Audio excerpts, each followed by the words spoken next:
Learn presentation on business banking from TD Bank at noon. And at 5:30, Entrepreneur Development Series is also scheduled for Wednesday night.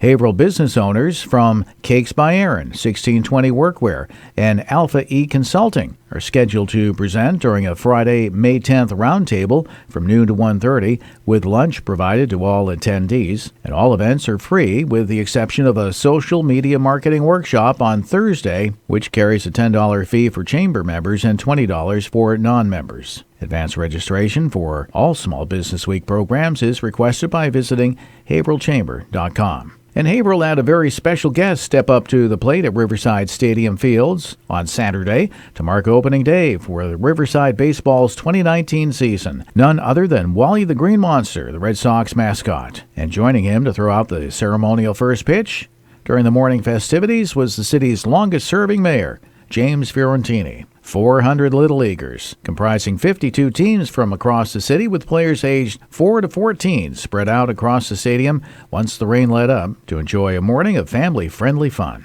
Regular season play has already begun, with parents and players encouraged to stay up to date with Riverside Bradford happenings on Facebook. In WHAV Sports, the Red Sox are in Baltimore tonight to take on the Orioles, and the Bruins can wrap up their playoff series tonight with the Blue Jackets with a win in Columbus. The Celtics are taking on the Bucks tonight in Boston, and they're looking to even their playoff series at 2 wins each. And the New England Revolution will be back in action Wednesday night on the road against the Chicago Fire. On the high school schedule for today in softball, it's Tewksbury at Haverhill, Methuen at Andover, Chelmsford at North Andover, Greater Lawrence at Presentation of Mary, and Timberlane at Goffstown. In baseball, it's Methuen at Andover, Drake at North Andover, Rockport at Pentucket, Goffstown at Timberlane, and Phillips Andover at Brooks. Boys lacrosse today, Tewksbury at Haverhill, Central Catholic at North Andover, Methuen at Drake and Timberlane at Keene.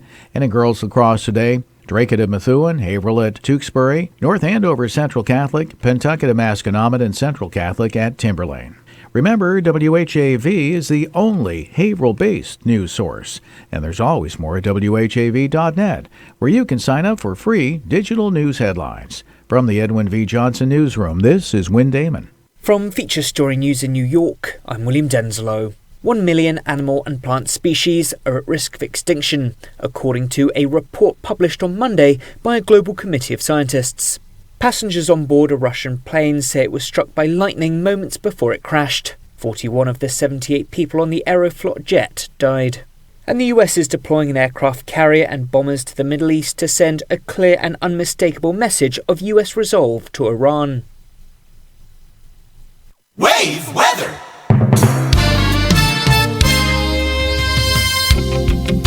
Now your wave weather forecast for Haverhill and the Merrimack Valley. Another cool one tonight with a low of 45, clear skies. We will become fully calm. Winds up to around 6 to 10 miles per hour on your Tuesday. Sunny to start the day, but then clouds roll in and some scattered showers for the afternoon. Highs warm up to 70 though, but still another 45-degree night. Few showers early, then clearing out. For Wednesday, mostly sunny, a very nice afternoon. Highs in the middle 60s.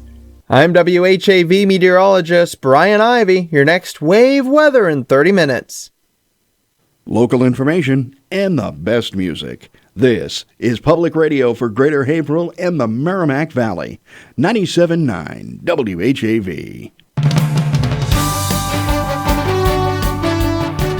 Broadcasting on the Armstrong FM system. This is 97.9 WHAV. Catch the wave, WHAV, Merrimack Valley. Open mic. From the Edwin V. Johnson Newsroom, 97.9 WHAV FM presents the Open Mic Show with Bill Macek. Make your voice heard. Call 978-374-1900. That's 978-374-1900. And good evening, and welcome to the Open Mic Show, heard every Monday night on WHAV between 6 p.m. and 8 p.m. And we always are talking it up, talking about Haverhill and the Merrimack Valley. And tonight, we have a very special guest from the Haverhill Citizens Hall of Fame. We're going to be talking about an induction ceremony coming up. His name is Jack Lynch. He's right beside me here for those of you viewing at home, or believe me, if you're just listening. Jack is here, and he's going to be our guest. But first, I want to take care of a little bit of business. I also want to say hello to my co-host, Ralph Basiliere. How are you, Ralph? Great, Bill. The sunshine's doing wonders for my personality. Doesn't it? Me too. Yeah, I have felt good all day. Yeah, I know, and tomorrow even better. Yeah. And today I collected $625 in donations for the Vietnam Veterans Memorial. Well, that lifts your day too. Yeah, great day. You're doing great. That whole project is is taken off. Happy to do it. Yeah, absolutely.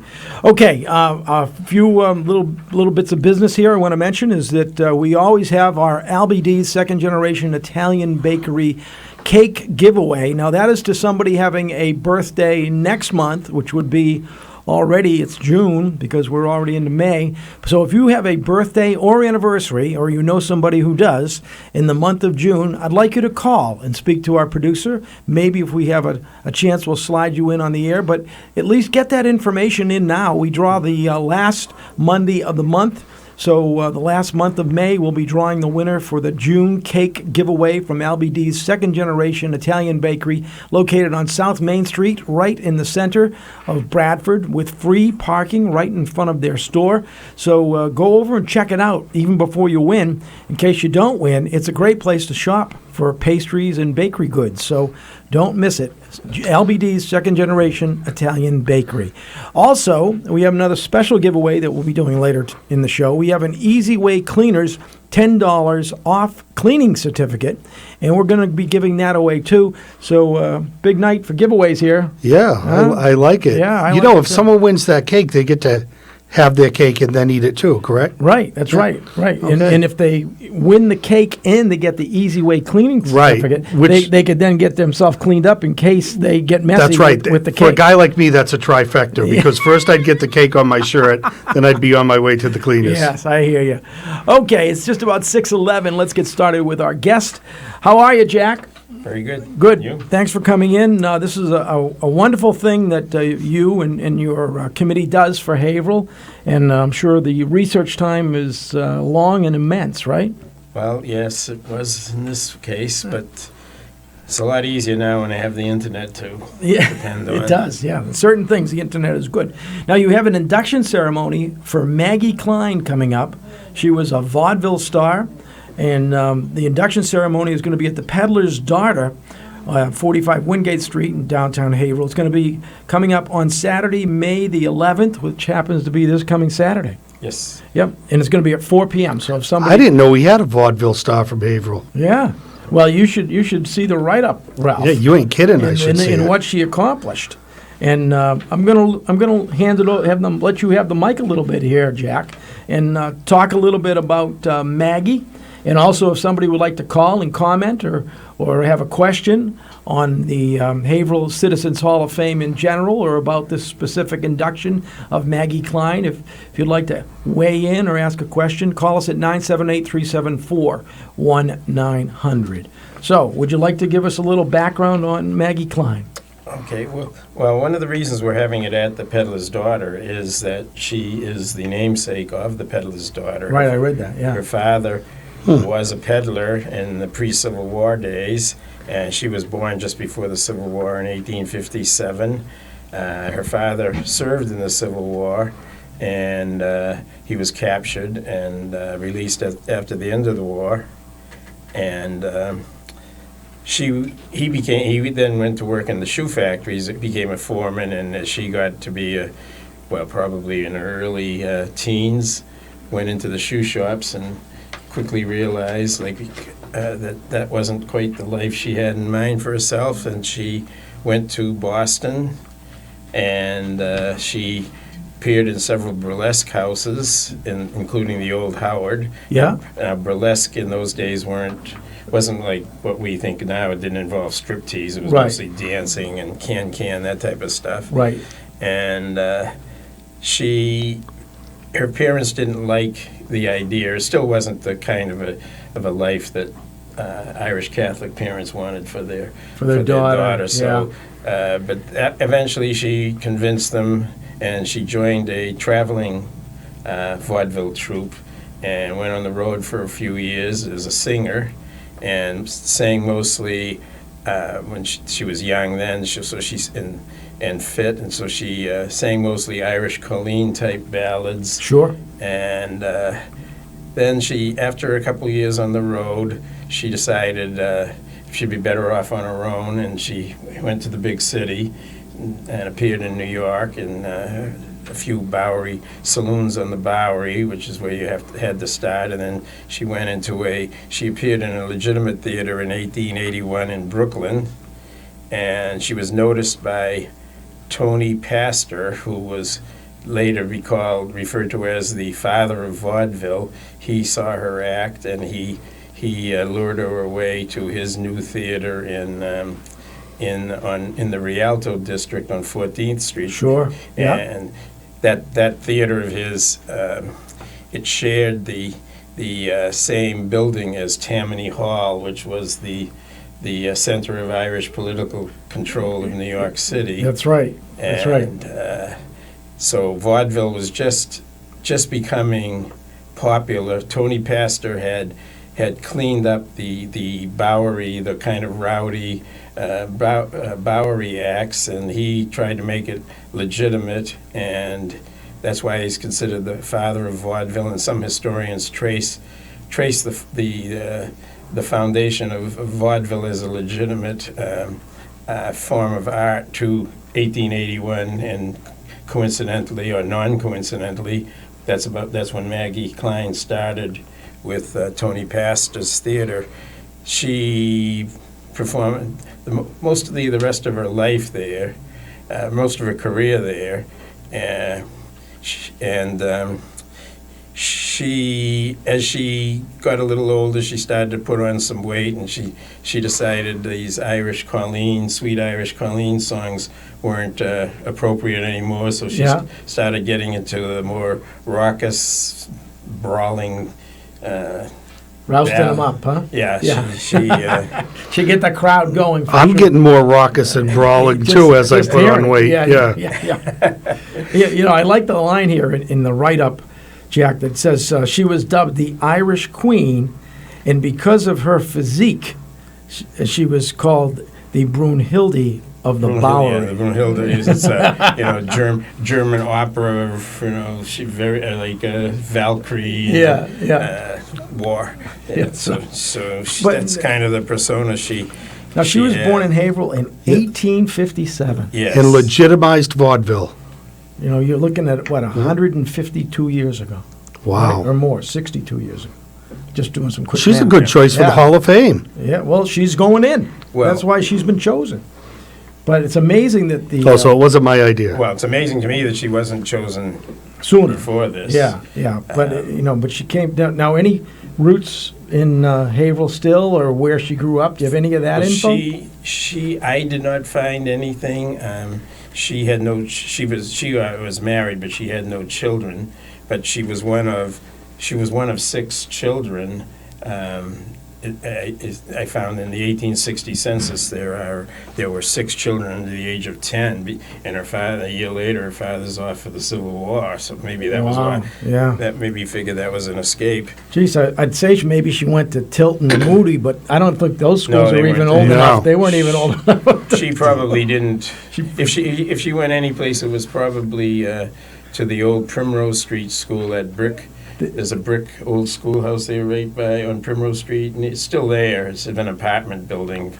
Oh, okay. Yeah, I know the one you're talking about. Oh, near Charles Street. Right, corner of Charles, close to... it's set off the street. It's condos, right now. Yeah, it's condos. Yeah, I don't know that she went there. Yeah, that would have been close, right? Formal schooling wasn't really too big in those days for the immigrants. Well, that's, really interesting, and let's mention again that if anybody would like to come to the induction ceremony at the peddler's daughter, because her father he had a wagon, right, that he would sell from. I think was that what it said? I remember reading it someplace. Most anyway, likely he did. He was considered to be a peddler, and she was the peddler's daughter, and that's what our establishment at 45 Wingate Street, great place to go and enjoy food and drink. And it's this Saturday, May 11th at 4 p.m. to go to the Haverhill Citizens Hall of Fame induction ceremony for Maggie Klein, the vaudeville star. And we're going to take a short break, but when you come back, I want to talk to you about a little bit more, what you can tell about the overall, the people that have been inducted and how it works. Would you mind talking about that? Okay. All right, great. We're going to be back with Jack Lynch on the Open Mic Show in just a minute. We're going to take a break for just a few words, and then we'll be right back here on the Open Mic Show on WHAV 97.9 FM. Open mic! Bill Macek and the Open Mic Show will be right back. Get in on the action. Call 978-374-1900. WHAV is on Facebook, on air 24/7 and online all the time. This is 97.9 FM WHAV. Catch the wave! When the Haverhill School Committee meets, 97.9 WHAV FM is there live from Haverhill City Hall. Class sizes, special education, teacher hiring, and spending are among the topics covered Thursday nights at 7 when the school committee is in session. Presented as a public service from 97.9 WHAV FM. Community Spotlight! The Atkinson Congregational Church debuts monthly Wednesday night dinner parties. Members of the community are invited to monthly dinner parties free of charge on the first Wednesday night of each month, starting at 6 p.m. Overseen by Pastor Jim Thomas, the effort aims to foster connections and conversation between locals, exploring what he calls hard questions over family-style meals. The 90-minute sessions take place in Lovejoy Hall, attached to the church, at 99 Main Street, Atkinson. No advance registration is required. More information is available at atkinsonconnections.org. Submit your own nonprofit events and announcements at least 3 weeks in advance. For best results, use the online form under the Contact tab at whav.net. In the Edwin V. Johnson Newsroom, this is John Lee. WHAV Open Mic! From the Edwin V. Johnson Newsroom, 97.9 WHAV FM presents the Open Mic Show with Bill Macek. Make your voice heard. Call 978-374-1900. That's 978-374-1900. And we're back on the Open Mic Show. Bill Macek, Ralph Basiliere, and our special guest right now is Jack Lynch from the Haverhill Citizens Hall of Fame. And Jack, could you give me and all the listeners a little bit of background on the? I know that I knew it existed. How often do you induct, and how big is the committee, and who is the committee? Can you give us a little thumbnail sketch of how it all works? Okay, the committee. The Hall of Fame was established in 1985, and the first induction was in '86, March of '86, when they inducted the obvious people, John Greenleaf Whittier and Good choice. Anna Dustin and Yeah. etc. And we have a committee of up to 11 members. Right now we only have 7 members, so if anyone is historically inclined, we will entertain An application, right? Yeah. I've only been on the committee for about 4 years now.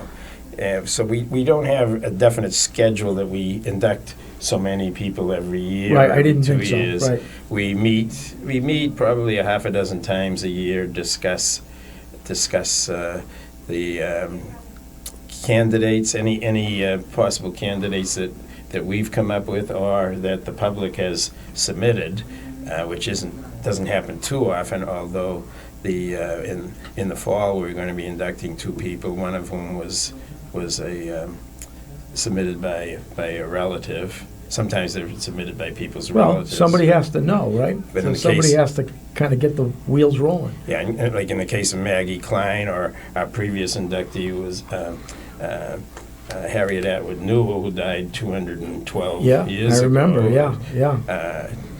They don't have any living relatives to advocate for them, so we kind of Nice. we have a list of people that have been considered in the past and Now, passed. is your display at the library? Yes, Yeah, just that's- inside. Yeah, I You remember. come in from the Stage I Street just wanted to be parking sure it was lot. still there. Yeah, it's running. We're running out of space. We have space for another, I think, a few, probably 6 or 7 more. But then we'll have to. Then you're looking for a look for carpenter. another part of a wall. Okay. If anybody has any questions about this specific topic, the Haverhill Citizens Hall of Fame, please call us. Jack's going to be with us for about another 6 minutes. So at 6:30, we're going to shift to our next guest. But while we have Jack here, I think this is really I think it's fantastic that you and 6 others right now, but it could be up to 10 people get together and talk about Haverhill, the history of Haverhill, and the people that were part of our history. Yeah. So now, where do you meet at the library too, or where do you usually meet? We had a most recent meeting at the library. Before that, we met at the Buttonwoods, but we had a member of the committee, Kelly Perret, who had been working at the Buttonwoods, but she got a new job at another museum. Okay. So we switched to the library for our last meeting. Well, I'm sure that you could always find a good spot for your meetings. Right. Maybe you should go to the Peddler's Daughter. That might attract more applicants too. That would. I'm fascinated by some of the people who must be on this, like Moody, the Secretary of the Navy, and Yes. think of John Greenleaf Whittier, an abolitionist bill. Yeah. I mean, he was like the Mark Zuckerberg of his time, except on the right side of history. Yeah. Okay. Yeah. I mean, seriously, back then he sold enough poems and books or what have you. He was in print enough that he was a leading voice. He was. The other thing is, I think that how current do you get? Do you have a cutoff for some of the? I'm asking for a friend. Can you nominate yourself? The 20th century people. You would, but it wouldn't probably be something you'd want to do because one of the criteria is you have to be dead. Oh yeah, I don't want So anyone that's- nominating me. Yeah. At first, I had a thought it might be fun, maybe before I'm dead, but You'd like to wait a long time before your name Right. comes up. Right. Yeah, me too. Yeah, the longer. I'm a young and vibrant man, no one's in a rush to get in this hall. It's not like Cooperstown. So is it anybody that could it be a sports figure that goes on? Could it be at some point? There's nothing. There is a Haverhill Sports Hall of Fame. Okay. But there's nothing It's in true. our bylaws that limits. that say we can't have a sports figure, but there hasn't been. There hasn't been one, at least not one that's dead. No. is Moody on there? Moody, of course, is. Yeah. He was one of the first. Yeah, Secretary of the Navy, right? And let's see, Supreme Court Justice. Supreme Court Justice, yeah. Attorney General, Congressman. Wonderful. Saltonstall must be on there, right? The only Saltonstall is the William Saltonstall, who was The judge, right? The judge who On the Commission of Oyer. He Yeah. refused to serve on the Salem That's witch right. trials. Yeah, the Commission of Oyer, yes. And we're considering. We just found out this probably shouldn't leak this to the public, but the picture that we have on the wall is actually the picture of his son, Gurdon Saltonstall, who was the governor of Connecticut, and I've been doing some research on him, and he might be He a might be a candidate in candidate. the future, although you don't have to be a Haverhill native. You have to have a substantive Haverhill connection, which is kind of subjective, but you had to live here for a while. I've noticed another common thread just in the few we've talked to, people with great moral and physical courage. You know, these people we've discussed so far. I mean, Saltonstall not going on the Commission of Oyer back then, that was a profile and courage moment, you know. Again, back to Greenleaf Whittier, these are people with great moral courage. Yeah. They dared to speak up for what was right. How about Macy? Do you have William? Oh, yeah. You got him, right? Roland H. Macy, yes. Is it of course. Roland? Yes. Okay. Rowland, Rowland. Okay. And then who's the guy associated with the movies from Haverhill? Louis B. Mayer is Louis on. B. Mayor, Mayer. all right, yep. He's on. I always think MGM, but I don't know So which as one you he said, is. those were the, without a doubt, we got to pick these as the first ones. Those are, I don't know. Those were the no-brainers. Yeah, and some of the others too. Frankie Fontaine, a comedian. Crazy Guggenheim? Crazy Guggenheim. That's right, yeah. Really? His Haverhill Yeah. connection, isn't all that strong. He did live in the Lafayette Square area, I guess, for a little while and appeared in some of the nightclubs down there. So it's kind of tenuous there, but Dr. Leahy of Leahy. That's Oh, right. yeah, Yeah, he's a that's homeboy. That's right. Bob Montana, who created Archie. Created Archie, Comics. yeah. Yeah. Wow, there's a lot of them. Haverhill has really generated some, Yeah. some really, fantastic You ain't people. kidding. Yeah. Haverhill Public Schools. Yeah. Yeah. So we're coming up on time. We got about a minute left. Is there anything in particular we haven't covered, Jack, that you'd like to go over? Well, I just covered the first part of Maggie's career. She went on to perform into the 1907 or so, and she was considered the biggest.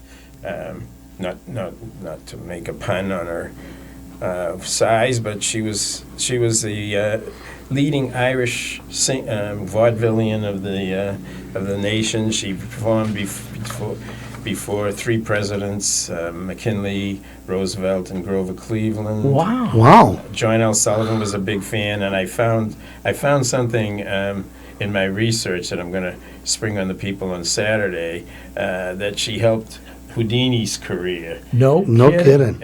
She's into probably magic. don't have time. Three presidents and Houdini, and I Well, you're thought I gonna- was doing great You're going to go being over, on the show. I'm sure, everything about her on Saturday, right? Well, yes.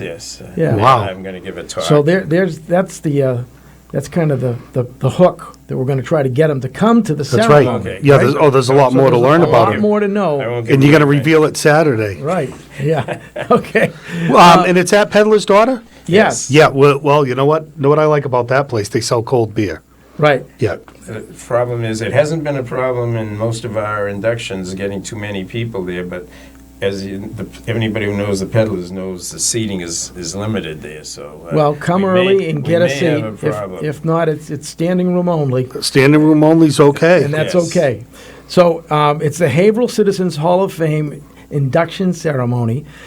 Jack Lynch, are you the current chair No, that you're here? I'm one of the committee members, Okay. vice chairman. Paul Bevilacqua is the Okay. chairman. Good. And I'm sure that the committee will be there, and there will be quite a presentation. And it's all about Maggie Klein. So if you want to learn about Maggie Klein, the vaudeville star who started in Haverhill, came from Haverhill, she's being inducted into the Haverhill Citizens Hall of Fame, and it's all happening this Saturday, May 11th, 4 p.m. at the Peddler's Daughter. Come early, grab a front row seat if you can. It's going to be a great presentation, I'm sure, in a fun afternoon. I hope so. Yeah, I'm going to try to get there to see Paul Bevilacqua. future candidate. Right? You ain't kidding, Absolutely. and well deserving. Yeah. Well, he is a treasure to this city. He is. What he's done at Northern Essex and the like. You got it.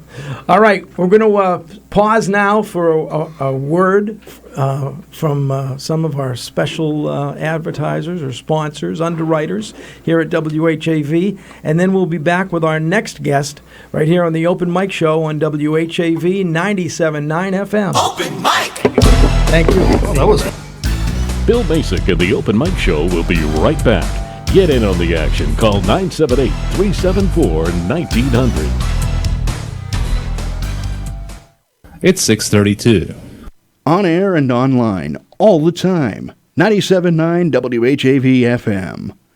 WHAV broadcasts more Greater Haverhill news more often than anyone else combined.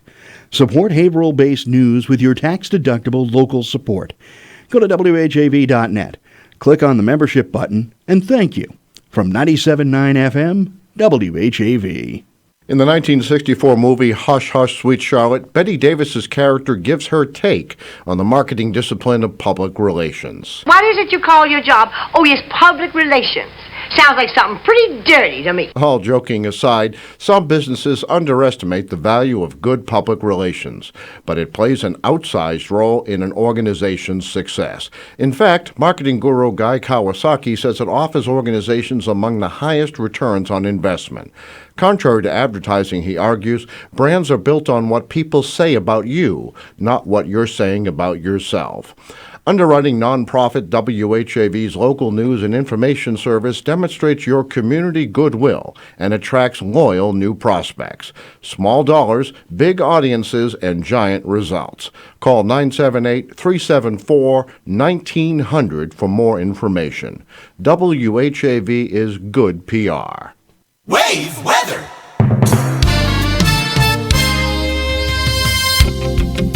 Now your wave weather forecast for Haverhill in the Merrimack Valley. Another cool one tonight with a low of 45, clear skies. We will become fully calm. Winds up to around 6 to 10 miles per hour on your Tuesday. Sunny to start the day, but then clouds roll in and some scattered showers for the afternoon. Highs warm up to 70 though, but still another 45-degree night. Few showers early, then clearing out. For Wednesday, mostly sunny, a very nice afternoon. Highs in the middle 60s. I'm WHAV meteorologist Brian Ivy. Your next wave weather in 30 minutes. WHAV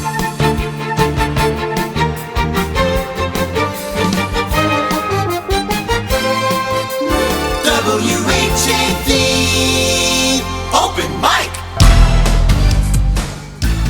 From the Edwin V. Johnson Newsroom, 97.9 WHAV FM presents the Open Mic Show with Bill Macek. Make your voice heard. Call 978-374-1900. That's 978-374-1900. Okay, we are back on the open mic. It is 6:35. Bill Macek here with my co-host Ralph Basiliere. And our guest for the rest of this hour is Jack Gardner. And you are a lieutenant general retired from the U.S. Army, but you've gotten yourself into a whole different field. Yes, I retired from the Army and decided to pursue something considerably different, and that's what brought me here to Haverhill. Right. It's very interesting. I remember the first time you came before the council, and we were all scratching our head like, why'd this guy come to Haverhill? And you told us why. You had a good reason. I don't remember it exactly, so I'm going to ask you, why'd you come to Haverhill? Because you're from West Virginia, right? I'm from Virginia. Virginia. Okay. Actually, I grew up in Ohio, but I live, when I left the military, I settled in Alexandria, Virginia, or D.C. area. Okay. But I spent a year in a program in Boston, kind of focused or related to the project I'm working, and started looking for potential communities. And some folks from Mass Development suggested Haverhill, and they hooked me up with one of the guys here, and kind of took off. Well, I'm happy that they suggested Haverhill because I love what you're looking to accomplish. You are the director of 21st Century Job Skill, the 21st Century Job Skill Project. And do you want to explain a little bit about that and what you're looking to accomplish here and help our kids? Yeah, certainly. It's 21st Century Job Skills Project it's a small nonprofit located in Alexandria, Virginia. Founded it a couple years ago with some colleagues I'd known for a long time that had similar concerns. And our focus is how do you help communities facilitate all public school students transitioning to a true living wage job. And for us, that means you can have a house, you can have transportation, you can raise a family. And that is so important, and what really is somewhat missing in the job opportunities right now for certain sectors of the population, certain kids. And we're going to try to hopefully close that gap, and I know you're looking to help here in Haverhill to make that happen, so that would be fantastic. And you're also looking to raise some money because everything needs money to make the wheels go round, right? Right. Yeah, we organization supports the community at no cost, but some of the programs we facilitate or run require costs.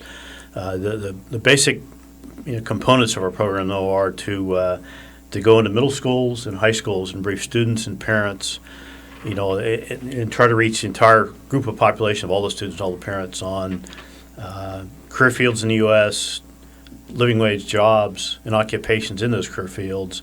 How do you do an assessment of what you might be good at, what you might be interested in, and then how do you develop kind of like a career plan to get there. And that we do, and there's no cost. We have a large number of volunteers already from the community that help us run that. We also will provide mentors for students that need, and it could be young, could be middle school, could be high school, could be short duration, long duration. But the mentor program, our goal is to set up a formal office this fall with a full-time program manager and then a kind of recurring 12-month AmeriCorps member. And that's the first cost. And they would, manage the program, recruit the mentors, do background vetting and do training and so forth. There's something that's happened, at least in my lifetime, as I see it. It's almost a 180-degree shift. That when I went to school, when I went to high school, it was like, oh, you have to go into the college preparatory program. And the trade school, it wasn't the VOTEC at the time, it was the Haverhill Trade School. It was kind of a place for, kids that weren't maybe doing as well as they should be. And, we'll put them into the trade school and they can learn to, do painting and decorating or do auto repair. But it wasn't seen as a real job skill that would pay off big time. But what's happened is now with the Whittier VOTEC, and it's so competitive that going into a vocational skill almost pays off quicker than going into a lot of the college careers or the academics of college preparatory for life. And I'm happy about it. I think it's wonderful. I want to grow our VOTEC and have more vocational skills available. And it makes so much sense in this day and age. I mean, you don't have auto mechanics anymore. You got auto technicians. You have to have a certain ability to understand computers and a whole different type of. Now we're going to have electric cars, so you're going to have the electricians will probably be able to work on cars too. But there's so many great skills at Whittier VOTEC that I wish we had more seats, and it's competitive. There's more applicants than there are seats, and that's a big shift from what it was. When it was Haverhill Trade School, it was like, oh, I got to go to the trade school, But look what happened to plumbers. Cost you more for an hour with a plumber than a psychiatrist. Well, I wrote a check for both of them today, by the way, so I know. My no, but it's true. And know what I heard that I'd like to ask you, General? I heard that now when you prepare for a career, you've got to prepare for 5 different times where you'll be trained and change careers. In the workforce, that there's these days of us going to work at I don't know, let's say GE or Raytheon when we're out of high school or out of college and staying there for a whole career are more or less over. I think the environment's dramatically changed from when I left high school. Back then you had to be in college prep. Yeah. And but now I think you can argue that many, if not most, of the good jobs in the next 2 decades will be in fields that don't require college, but they require something post-high school. Yeah. And as you mentioned, you may stay a plumber for 25 years. You may stay an HVAC repairer. You could be a coder. You could be an engineer, but it's kind of lifelong learning because the fields change so rapidly. Right. If I could just take a minute, I guess it fits in, and I'm going to tell one of my favorite jokes on the air. This attorney was having trouble on a Saturday morning with his toilet. He had flushed it, and it wouldn't stop running. So he said, I know Larry down the street. I'm going to call him. He's a plumber. Maybe he can come up and help me. So he calls him up. Hey, Larry, my toilet won't stop running. Any chance you can stop by and check it out? And yeah, sure, I'll be right there. So Larry comes up. He goes upstairs to the bathroom, takes the back of the toilet off, and goes in and just plays around with the flusher and. Actually, what he did is he reconnected the chain, and so he puts the lid back on. He goes, "You're all set," and the toilet stopped running, and the lawyer was like, "Wow." He said, "Thank you very much." He said, "Let me give you something for your time," and the plumber says, "Just give me $100." The lawyer's taken back. He goes, "Well, I just called you less than 10 minutes ago." He said, "You want $100?" He goes, "I'm a lawyer, and I don't even make that kind of money." And the plumber goes, "Yeah, I didn't make that kind of money when I was an attorney either." No, that's right. Yeah. But that's it. In this day and age, if you're willing to maybe get your hands a little dirty, learn a skill, which I'm not saying law isn't a skill, but to learn, some of the skills, the trade skills, you make more money than you would with a college degree in a lot of fields. Yeah.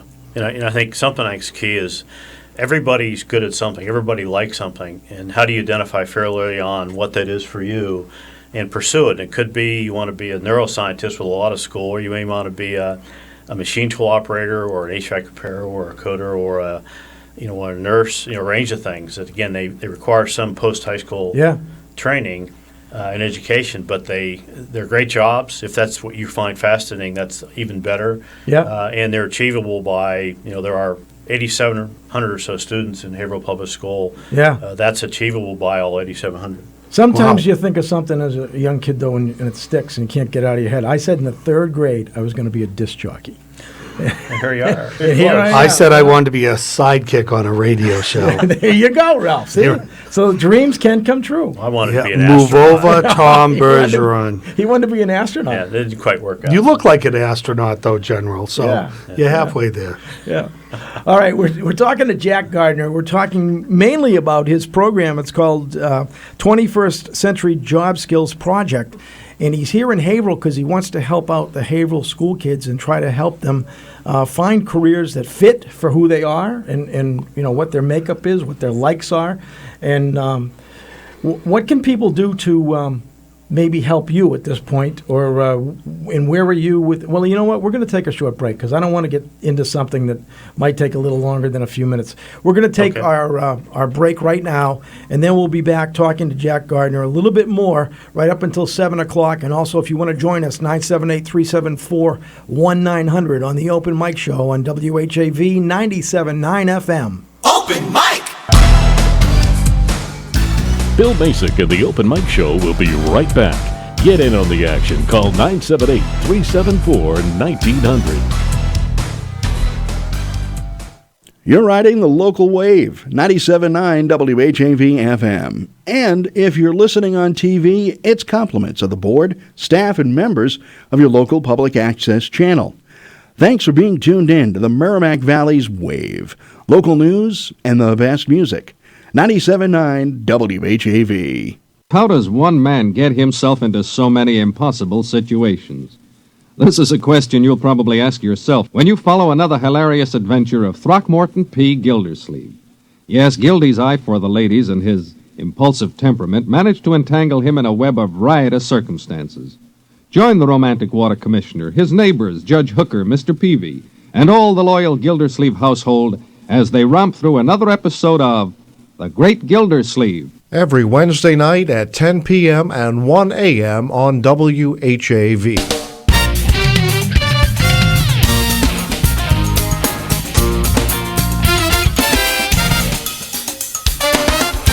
WHAV Open Mic! From the Edwin V. Johnson Newsroom, 97.9 WHAV FM presents the Open Mic Show with Bill Macek. Make your voice heard. Call 978-374-1900. That's 978-374-1900. And we are back on the Open Mic Show. 6:46 is the time on a Monday night. We're here every Monday night between 6 and 8 p.m. on the Open Mic Show. Bill Macek and Ralph Basiliere, and we have guests, quite frequently, almost constantly throughout our 2 hours, but it's all good stuff. Topics about Haverhill and the Merrimack Valley. Right now we're talking to Jack Gardner, and he is looking to help our kids with his 21st Century Job Skills Project. And have you been meeting with like our superintendent and, kind of getting approval in a sense of what you'd like to do? Yeah, in fact, we've been doing this now not quite a year, and we actually formed the local version of this is HP3, the Haverhill Public-Private Partnership, and we go by HP3. And it's a community volunteer partnership. It includes the school system. I've met with the superintendent a number of times, the city administration, the school system, the community college, the business community, and social service organizations.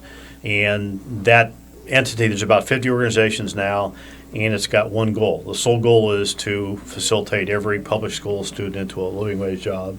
And it's back to, I mentioned briefing students and parents in middle school and high school freshman year on the how to do an assessment, what your skills are, what career fields there are in the U.S., how to find specific jobs, and how to kind of develop a plan. The mentor program I mentioned, we're also working a a program to eliminate transportation as an obstacle to success. And we have a website that provides the same information we provide the students and parents. Great. And that's been developed through a series of over 100 or so meetings over the period of the last 10 months. Now, you also have a local board. Yeah, we have a steering group, includes 8 fairly prominent citizens of the community. They provide strategic oversight and make sure that our effort matches the needs of the community. And then subordinate to that, we formed a couple functional area work groups to help frame the projects. And there's one that's working the student and parent briefings, there's one that's working the mentor program, and one that's working on the transportation program. It sounds like it's already starting to form and gel. Let's hope that you get what you really need, and you need funding, right? Yeah, we need for the mentor program to set up the formal office and to pay for the training. We need funding, and then to support the transportation augmentation. We'd like to give, based on a set of criteria for transportation, prepaid cards to individuals to help them meet very specific needs. And both those, that's where the funding comes. Now, is your board helping in that directing you towards different resources that are in the city, businesses that should consider supporting, and individuals that might like to contribute? Yeah, we've gone to part of the Haverhill, kind of greater Haverhill business community, and a number of companies have offered to help. We've gone externally larger in Massachusetts, and some have shown some interest, companies and foundations, but we haven't gotten a commitment yet. But it's still early. You're really looking to get your money, get your funding by what's kind of your target deadline? Yeah, the timeline to set up the mentor program is the August-September timeframe. So our goal is to get the funding between now and then, because we'd like to start hiring the full-time program manager maybe early August. So I'm going to speak for you a little bit. We need somebody to break the ice and get that check to you so you can say that the money's starting to come in, right? Sounds good. Well, I hope it happens, and nothing comes easy, but I know you're working hard to make this happen, and hopefully we'll see the support that comes from Haverhill. You are a registered 501c3. Right. So there's no problem with them making a donation. Yeah, and their donations would be deductible. Right. And what about just regular people if they wanted to donate? Yeah, if it can be from an organization, could be from an individual. Doesn't matter. A company, a business. And they get a write-off too. Yeah. Yeah. Now, what is the best way for somebody to reach you or to your organization? We'd like, we've had a great response from the community so far, but if you'd like to donate, if you'd like to serve as a mentor, if you'd like to help with the student-parent briefings, or just be part of the larger public-private partnership, you can email us at hp3@jdg21.com. That's hp3@jdg21.com. Or you could go to, we just put our website active. We're working out the final points of it now, but the website is thehp3.com. Thehp3.com, and if you go to that, you can see some of the information in the early stage that we're going to present. And also, there's a contact us button, so they can send us information, or if they want to volunteer for one of those things I mentioned, they could put a note in there. Good. How about a GoFundMe page? Yeah, we're based on thinking about that. We're going to put a donate button also. There you go. Our goal, though, is particularly for the mentor and transportation, we can do the student and parent briefing things at no cost because of the support and volunteers from the community. We'd like to establish, particularly the mentor program, as a long duration, enduring institution. It's not just a 2 or 3 year thing. And so our goal is to get sustained funding that'll go a decade or longer. We as a counselor, I know we spoke Tuesday night. Was it last Tuesday night? That's what it was, wasn't it? Yeah. Sometimes time flies, and then other times things take a little while. That was only last Tuesday night. You were before us, and my colleagues in general, there were a lot of comments about some ideas that could help you facilitate. And our president, John Mitchison, is actually on your board, which is a great thing. And but one of the things that I thought of is that maybe the city might have some space to help out and almost make you like a consultant to the school department, so that they can then provide you with some office space, because we have some vacant offices in the city, in City Hall in particular. Yeah. So just an idea. That would be great. Would reduce the the office. The overhead, you get that. You take care of that. You check that box. That's taken Every care piece of. Helps. Yeah, and where you're doing this specifically for Haverhill public education students, I don't think there's a problem with the tie-in. So. Anyway, just a thought, Jack. Just trying to plant the seed and help you out. I see what he's doing. Yeah. What am I doing? It's springtime, planting the seeds. Oh, okay. Nice sunny day. It was, that's it.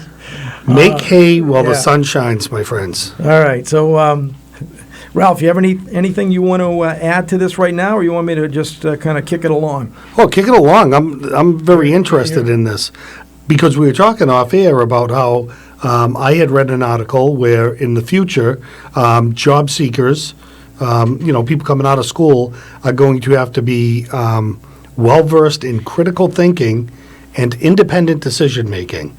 And that's kind of their way around artificial intelligence. Right. That humankind intellectual depth.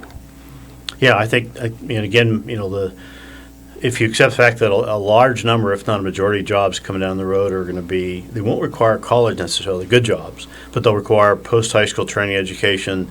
One of the skills that needs to come out is what you just described, because you'll be working in an organization. You may be part of a big organization or a small group, and have your individual tasks, but that critical thinking and reasoning and ability to think through problems in almost every field is essential now. Now, the high school does have some what you would call vocational training. Yeah, in fact, they have an internship program run by Victoria Kelly. Really great model. It's great links to the medical community, medical employment community, and to the tech community. And not everybody can go to Whittier.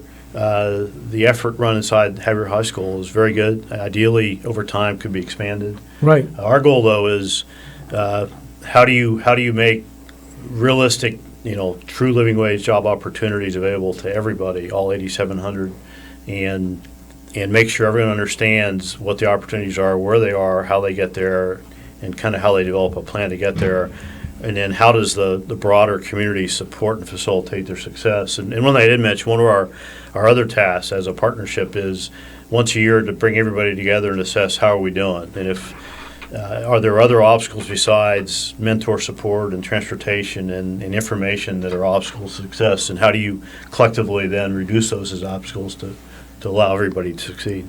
Now, will a portion or a phase of your training also deal, or will you have I'm thinking about the children at risk, as they're called. Will you be dealing with them to try and help them realize that they should stay in school and they should learn a career?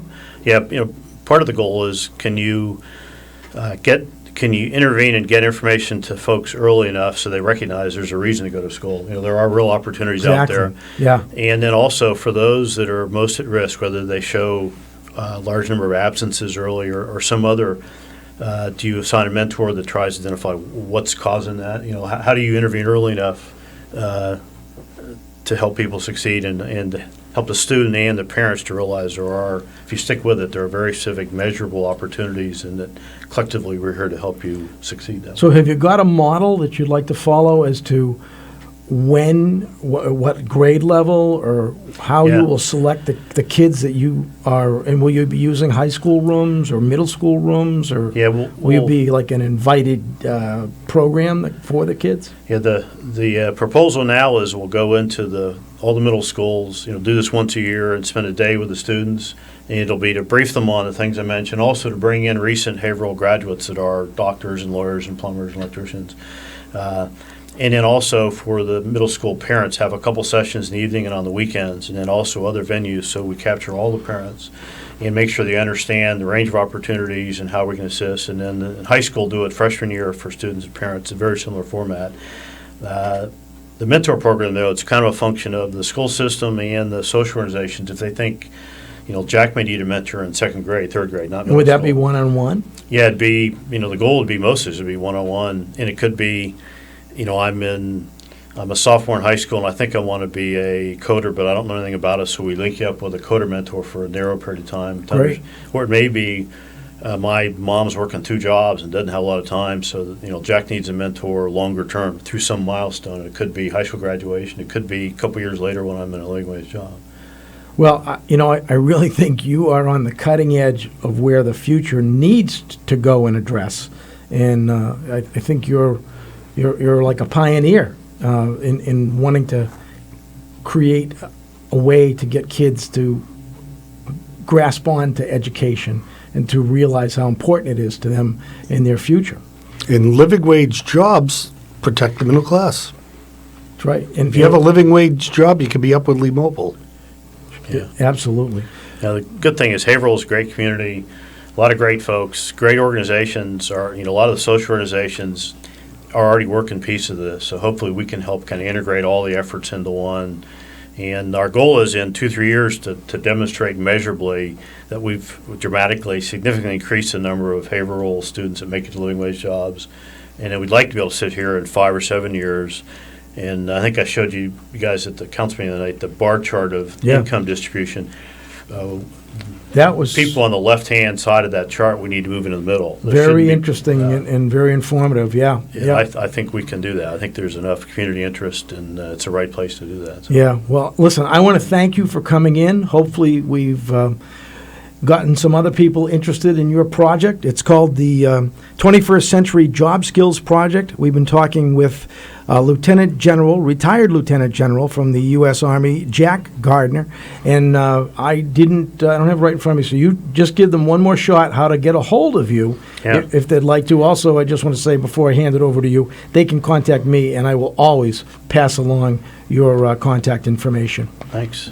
Again, if you'd like to participate in any capacity, HP3, Haverhill Public-Private Partnership, and the email is hp3@jdg21.com, or you can go to the recently activated website, thehp3.com, and go to the contact button, and you can send us some information, and we'll get back to you.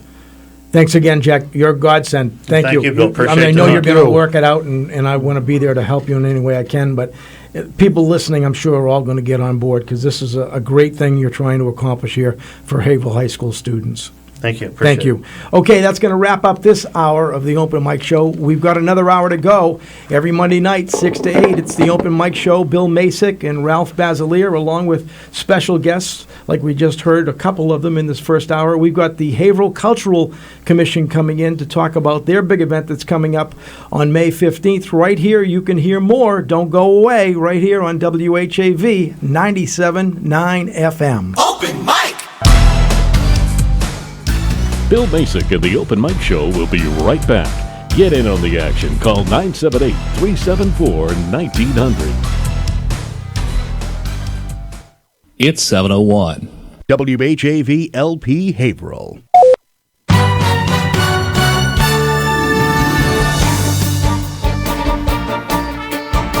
Here's the latest WHAV news. I'm Wynn Damon.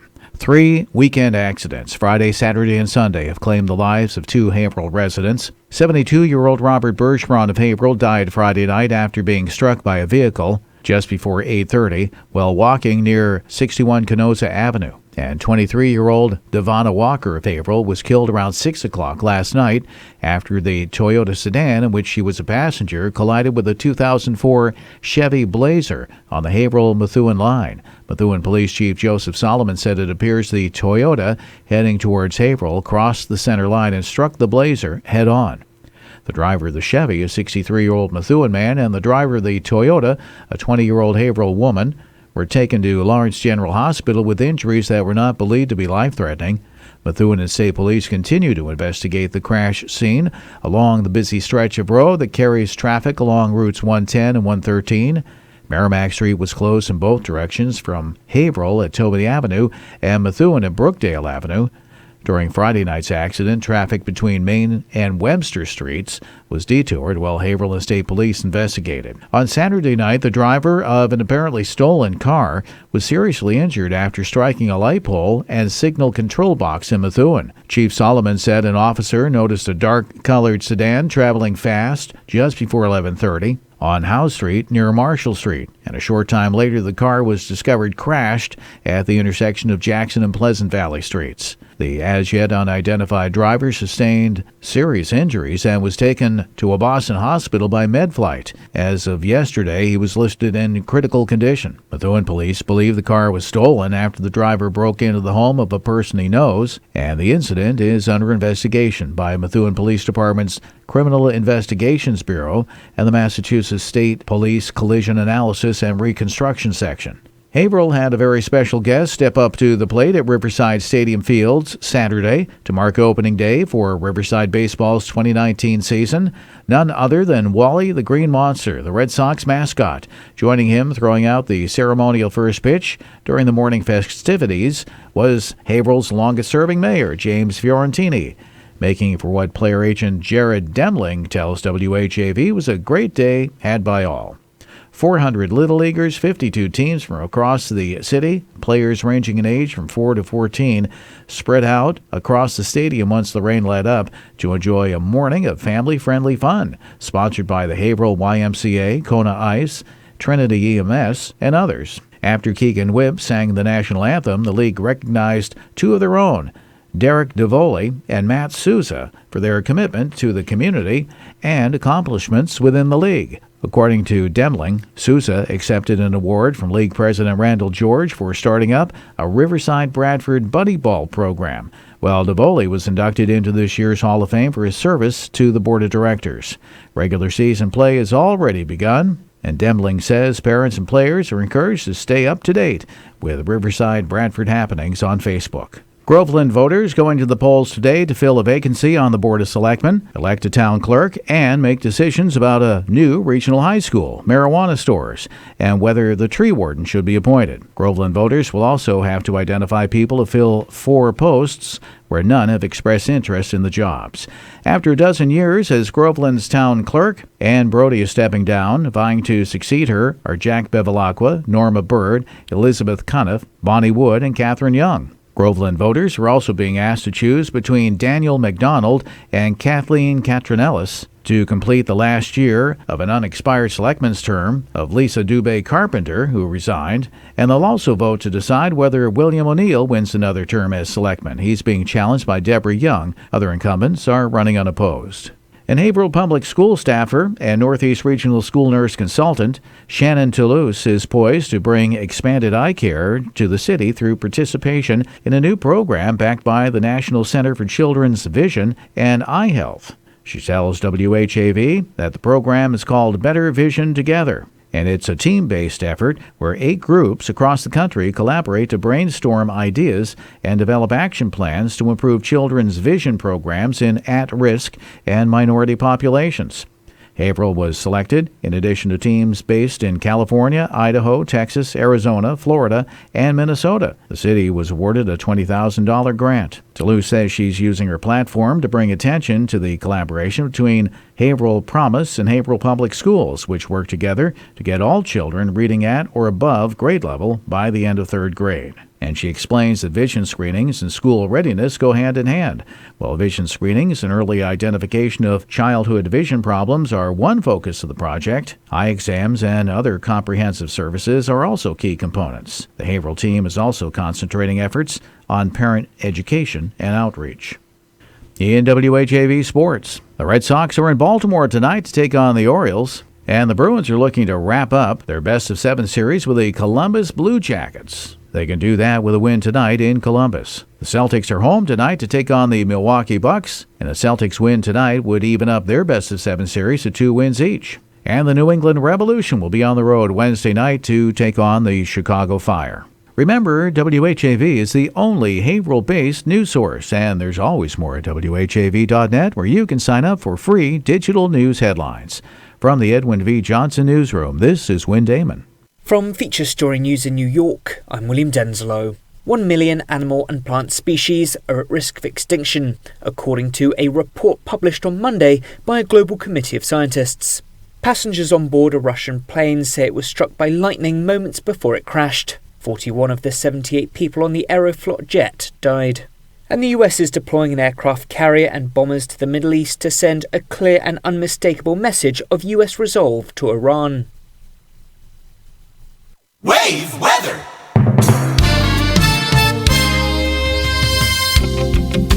Now your wave weather forecast for Haverhill in the Merrimack Valley. Another cool one tonight with a low of 45, clear skies. We will become fully calm. Winds up to around 6 to 10 miles per hour on your Tuesday. Sunny to start the day, but then clouds roll in and some scattered showers for the afternoon. Highs warm up to 70 though, but still another 45-degree night. Few showers early, then clearing out. For Wednesday, mostly sunny, a very nice afternoon. Highs in the middle 60s. I'm WHAV meteorologist Brian Ivy. Your next wave weather in 30 minutes. On air and online, 97.9 WHAV is at your service. Every hour, you're up to the minute with exclusive local news and wave weather, special Merrimack Valley features, public service announcements, classic radio theater, and the best 60s, 70s, and 80s music anywhere. You're hearing Haverhill's news source, The Wave, 97.9 WHAV FM.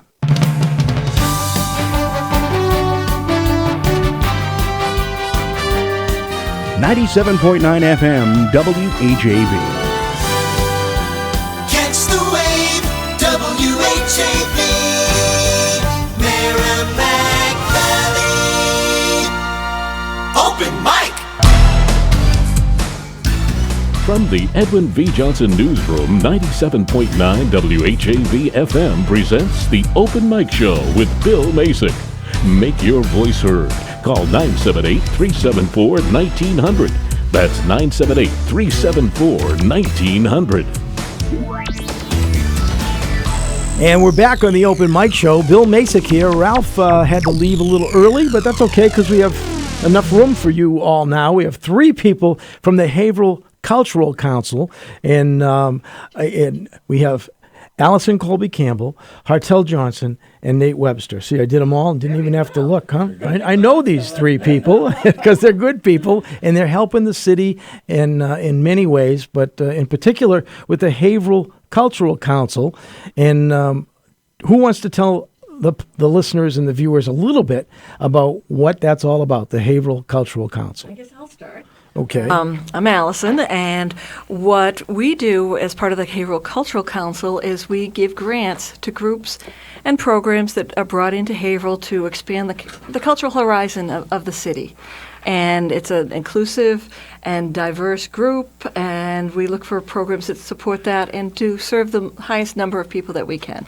And it's state money. It is state money. Right. However, we're all here at the pleasure of the mayor. He has appointed all of us to this council. I think you're called volunteers. Yeah, volunteerism. There you go. Right. Well, he appoints us, so it sounds so much more, fun like that.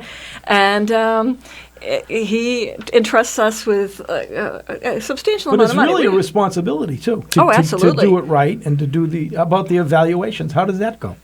Oh, that's a lot of fun. So let's talk a little bit about how the application process goes, and then that leads into the evaluation. Sure, okay. So starting September 1 to October 15, you can apply on the Mass Cultural Council website under the Local Cultural Council, and then you look for Haverhill, and you find out what our priorities are and what we're interested in, and then you can do an online application there. And it sets up the guidelines. So absolutely. You don't have to be a portrait painter. I mean, it's all types of what is considered art or culture. Right. And I'm going to let Hartel, you want to talk about the different types of programs, categories that we have, not necessarily specifics. It's maybe some of the people you've either given grant money to and different types of things that fall in under. It's a very wide. It's a wide margin. History or applied sciences and music and performance and all of those things. So. Yeah, it is a wide. Hi, Bill. Thanks for having us here. Hartel speaking here. For example, I was able to mentor a Chinese New Year's event at the Nettle School. Nice. So you have, events like that. So right. To bring in various culture, and then also my other mentee.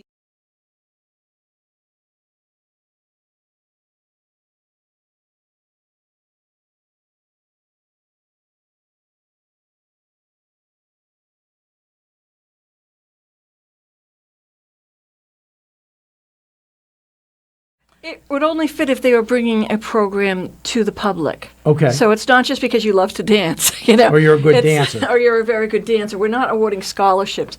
What we're awarding is funding to help you bring programs to the city. Ah, okay. So it's more to, educate and to bring inclusiveness and to have more diverse cultural.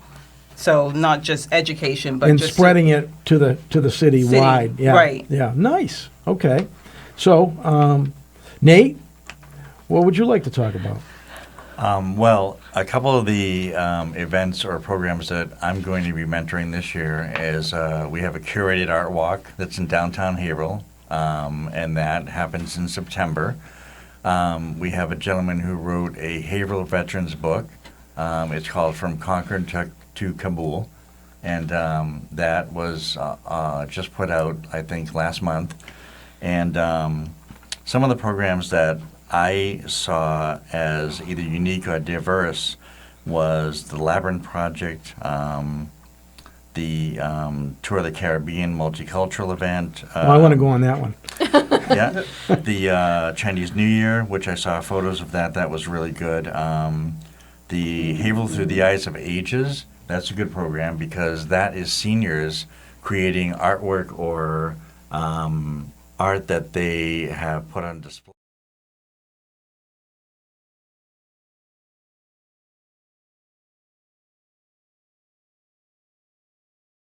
Unique and diverse things that we awarded grants to bring culture to the city of Haverhill. Now, is the Veterans book the one that I'm a little familiar with? That Undoubtedly. Phil Brown. Phil Brown, yeah, his book, where he actually tried to get a listing of all of the people from Haverhill that have served. Mhm. Right. And it's And I really did, interesting. Yeah, Yeah. I did read the book, and I looked through a lot of the pictures on the book are photos of veterans that have served back when they were in the service, and also there are a lot of letters to home in that book as well. Yeah, it's a real interesting book. That's a real interesting book because I thumbed through and saw all the letters at home, and I read the letters, and one of the servicemen who had letters coming to home, all throughout that series of chapters in the book, his letters to home ended with a letter from the U.S. Navy or U.S. Army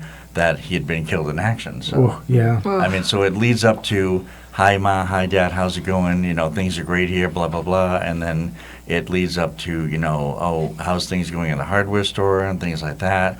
And then it goes into the actual notice to the parents that the serviceman person. had died. Wow. So Real pulls on heartstrings there. it does, yeah, it does. Yeah, that's And I think what you'll see is that when we address the grantees that we were going to award the grants to, we divide them all up and we mentor some of them. And so there's this big tug at your heart, like when Nate was talking about the Bethanese Communities Eyes Through the Art Ages. Well, I mentor that, so I think that's a really super program, and as he does with the Veterans book.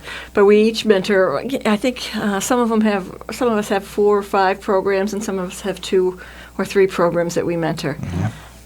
Well, I just want to mention the Museum of Printing, which I was able to have the pleasure of visiting. It was really it is a real nice museum, and I recommend anyone that's into digital or want to know how printing works and how it started, the equipments, what they're like, the machinery that they Yeah. used to print with, is very good to see the he history has of a that. lot So of there's a lot of equipment there. information Yeah, there. a lot of history. Yes. I brought my daughter there, and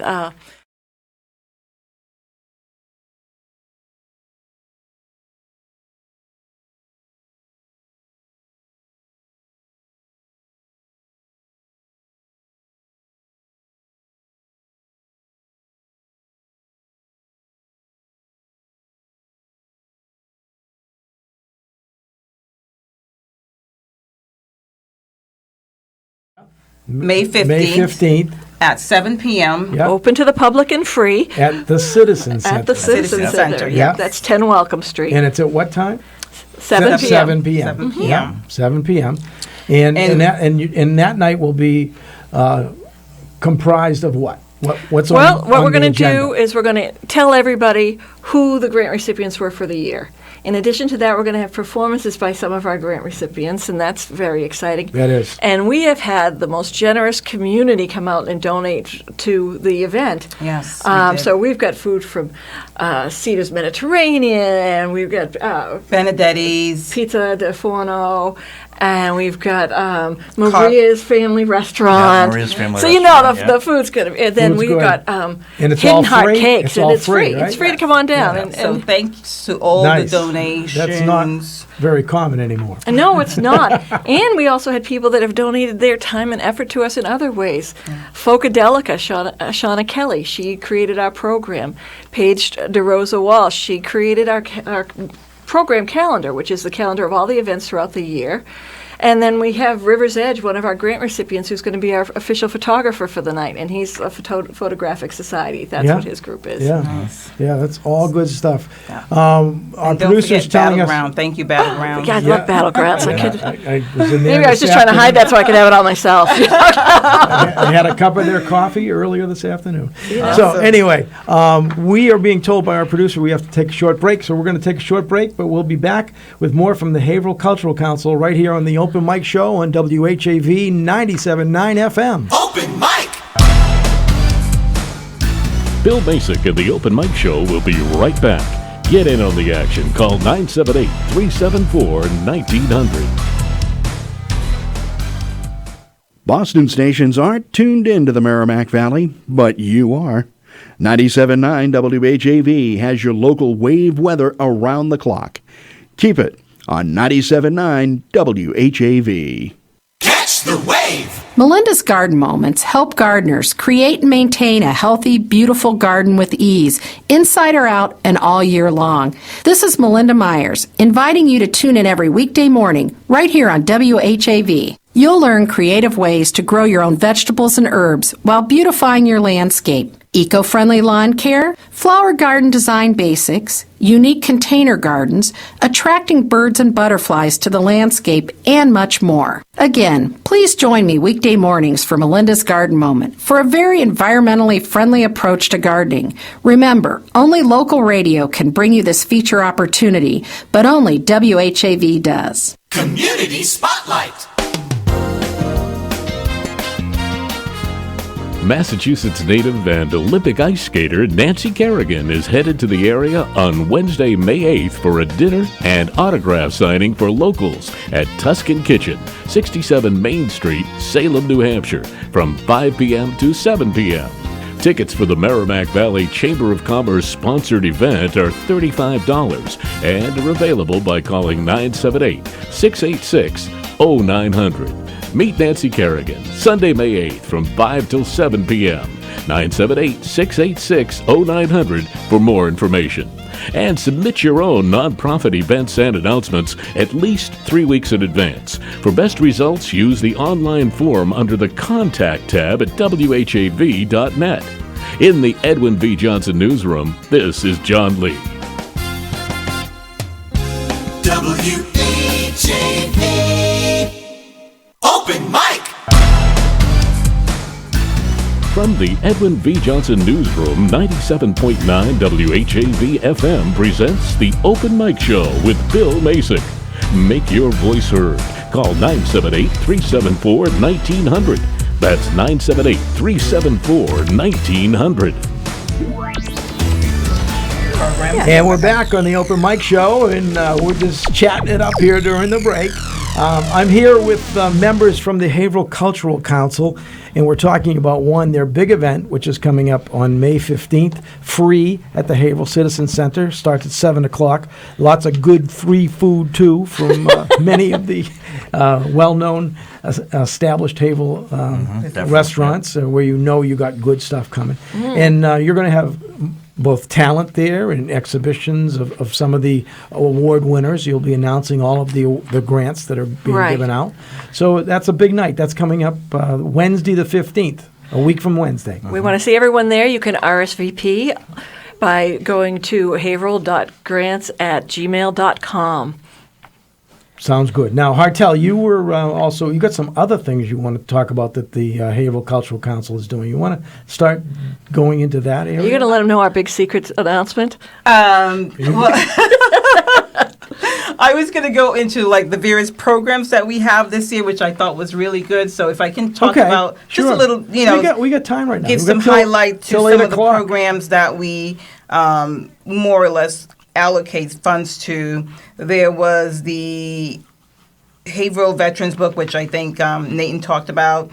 There was also the Labyrinth Project, as well as the 100-year anniversary passage to the 19th Amendment. Giving women the right to vote. Giving the women the right to vote, yes. Their event will be coming up in October. There's also the hip-hop and spoken word, and also the Sing and Dance Act. Oh, that's the ACAT. That's a workshop for performers. That's held with the Trinity Church. It's a summer program. Okay, great. Sounds really interesting. And there was also the Team Haverhill River Ruckus, as well as the Creative Equal Project. Creative Equal Project, Seen and Heard. And that's a really interesting project, too, because that works with mentally or developmentally disabled individuals and gives them a creative outlet. Nice. And then in December, they have a Christmas party where they get to perform. Excellent. Yeah. Really nice. So we gave out some really great interest in yeah, and it's very diverse. I mean, yes. it's all different type of categories. Yeah. It is. You know, we sponsored, which was another of my mentees, the Black History Month celebration that Pose Inc. did at Buttonwoods, which was fabulous. That was sold out this year. It was standing room only. It was the biggest turnout that they've had. They had outstanding performers who used written word, dance, and music to describe, for Black History Month. Yeah, I saw it. I actually had Kat on the show talking about Black History Month. Yeah, so. And that's one thing that's interesting. She's so informative. She is fabulous. Yeah. What a powerhouse woman. But that was something that. That's Katrina Everett, everybody, in case you don't know who Kat is. And Pose is the Power of Self-Education. It's a great organization that they run. And they brought in the people that could do, that could really convey their stories, whether it was original or recorded pieces. One young man gave a history of one of his favorite role models. It was a great program. Nice. So what else do you have coming up? You want to? Those were some of the recipients. I want to highlight. I know Nate had this one, but I thought the popcorn roulette was also a great. Yeah, the Popcorn Roulette Movie Nights is a monthly movie that they have at HC Media. In their Merrimack Street Harbor location? Place, yeah. Yep. They have it at Harbor Place in HC Media's studios, Studio 101. And basically they have a monthly movie every month. And what they do is they have movies like, they had Drumline in February. They had Princess Bride just recently. They put on the monthly movie, and it's free and open to the public. You can come in and you can see the movie, and it's usually I think 6:30, 7 o'clock, and it's usually towards the end of the month each month, the third Friday, I believe it is. Yeah. And that is by John Michael Garrity. Okay. So he's the one. I bet it's well attended too. Yeah, it is. Especially since it's now our only movie theater left in Haverhill. Oh no, that's really a sad commentary. That's what you look. There was also call it like it is. There was also Mamma Mia, which was a great performance. I was able to catch a sneak peek at the Haverhill, the HC Media studio at Harbor Place. And that was done by Pentucket Players. That was done by Pentucket Player. Such a professional group. I was blown away by that. That was a great performance. So, they had the event at the City Hall, so that could be another, space for City Hall Auditorium. It really could be used more than it is used. Yes, it can there's be. much more Or should be. availability. Yes. Yep. I was very fortunate. I had a meeting there that night, and then when it got out, we got out early, and I just went right into the play and said, "This is awesome." The voices were fabulous on that. But we supported a theater in multiple ways. There was also the Wise Theater for All group that did Legally Blonde Jr., and they did a remarkable job with that as well. And one of our council members, it was her daughter who played Elle, which is, if everyone knows, Legally Blonde, that is the starring role. She didn't get to vote on it. You have to recuse yourself if you're involved in any way, but it was a great performance to support. Nice. One of the really interesting things that we've got going on, which is everything, but we're sponsoring the Happenstance Horror Film Festival. Now, that happens in June. I think it's June 15th this year from 5 p.m. to 11 p.m., and it's at the Haverhill Lodge of Elks. It used to be at Chunky's, which, we know is no longer with us. But this is not for the faint of heart. It is not for children. It is a lot of independent filmmakers making gory horror flicks, and they have voting for most realistic blood or goriest scenes and best death scenes. So it's a completely the opposite end of the spectrum from something like Legally Blonde Jr. Yeah, I guess. So when is that? That's June 15th. June 15th. Okay, so that's coming up too. Yeah. And is there a fee to go in? Is there a That charge? one does have a fee. You can just get in touch with them through, the name of their website is bizarre as well, or you get in touch with George James Fraser, who's running that program. Okay. And I saw him the other day at Kids Fest. You see him in all this horror stuff, and then you see him with his two little perfect children that don't look the least bit scarred by his career, by his career here. And that's Stained Glass and Bloodbaths at yahoo.com for more information from him. Can't forget that one. No. Yeah, okay. But you can also Google Happenstance Horror Film Festival, and Sure. you'll get right to it as well. That's nice. Great.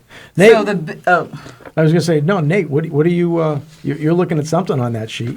Well, I was basically looking through all of the programs that we're sponsoring, and I had mentioned briefly the curated art walk, the popcorn roulette movie nights, and then the other mentor or mentee that I have is the River's Edge Photography Society. So those are the three that I have.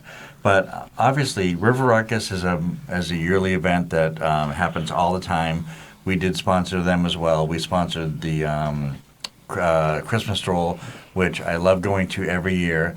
But for the past couple of years, I have not been able to go because I haven't been able to get out of work in time. No worries, Nate. I made it. Yeah. I made it. So we'll have someone. I made it. 75% of the community made it to this event. No worries. That's all right, but when I look through the list of the programs that you've helped sponsor, a lot of the events in Haverhill that everybody just kind of takes for granted they're happening, but it's because of the Haverhill Cultural Council, helping out that probably some of these things get off the ground and happen. Well, that's what we would like to do, is we like to start people off and hope that they get successful enough to run on their own. But then there are special circumstances where, last year we sponsored the 30th anniversary of the powwow at Plug Pond. So it was a bigger event. They were trying to go bigger and broader. They usually can self-sustain, so we wanted to step in and support them. But the events that are such enormously popular events, River Ruckus, and the Stroll. Yeah, that's something that we really like seeing in the community, and it brings in more than just the community. It brings people in from outside the area, outside the city. Yeah, I mean, River Ruckus is now hopefully an annual event. And, I think so. We'll keep. I mean, it's such a great event. And, Yes, and it is. you got to thank Team Haverhill for being behind it. Right. But also, we used to have a great. We have 4th of July fireworks, right, which are still very good.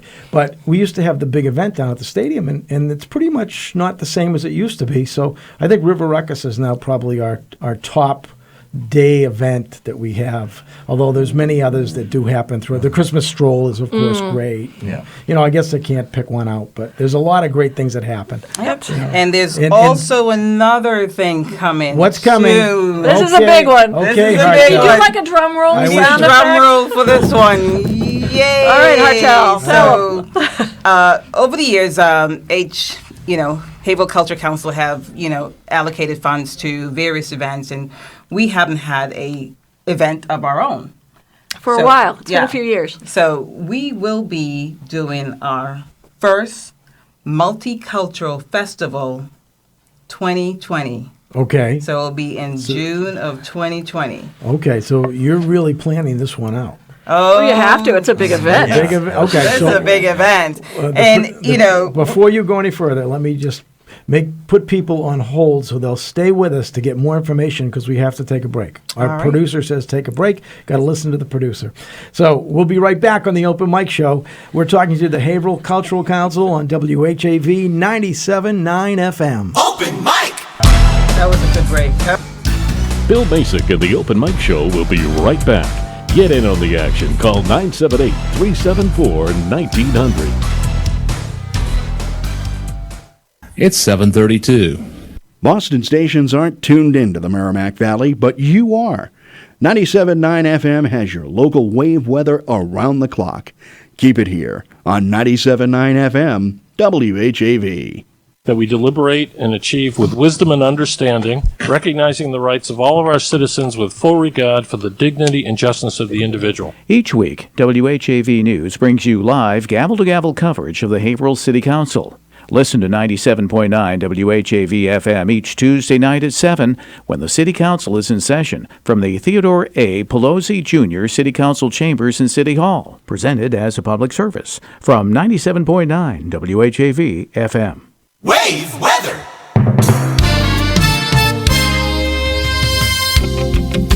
Now your wave weather forecast for Haverhill in the Merrimack Valley. Another cool one tonight with a low of 45, clear skies. We will become fully calm. Winds up to around 6 to 10 miles per hour on your Tuesday. Sunny to start the day, but then clouds roll in and some scattered showers for the afternoon. Highs warm up to 70 though, but still another 45-degree night. Few showers early, then clearing out. For Wednesday, mostly sunny, a very nice afternoon. Highs in the middle 60s. I'm WHAV meteorologist Brian Ivy. Your next wave weather in 30 minutes. WHAV Open Mic! From the Edwin V. Johnson Newsroom, 97.9 WHAV FM presents the Open Mic Show with Bill Macek. Make your voice heard. Call 978-374-1900. That's 978-374-1900.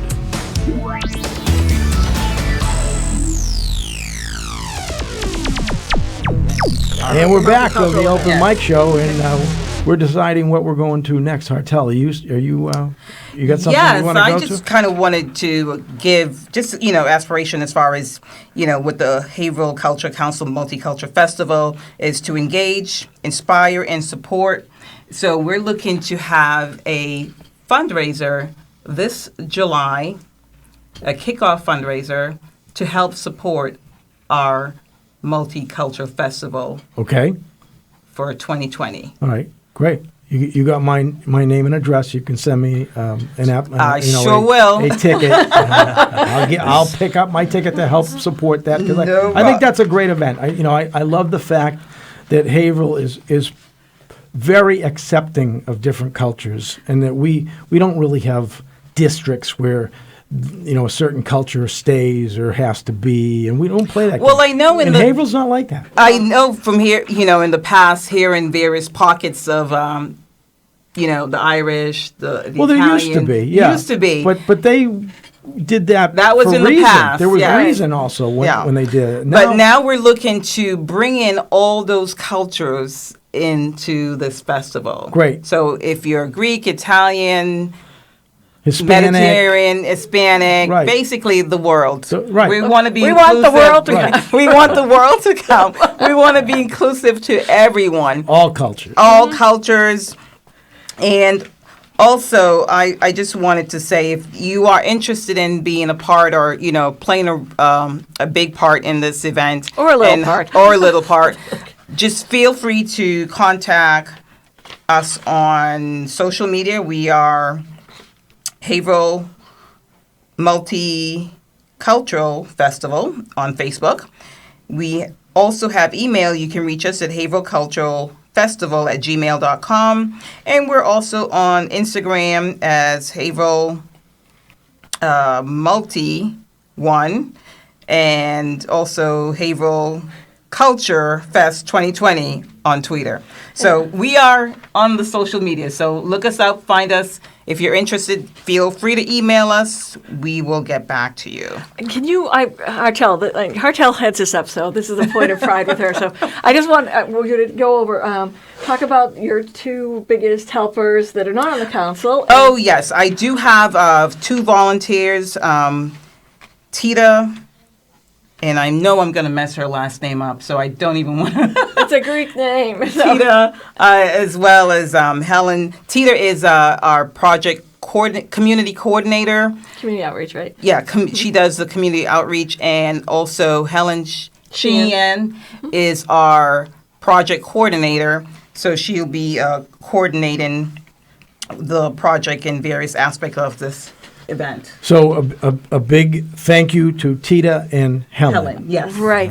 Now Helen is, would you say Sheehan? Yep. Sheehan, Yeah, yes. but Tita, a name like that, that's like Cher, You only need one name. Beyonce. She doesn't need a second name. No, she doesn't. Go Tita. Yeah, there you go.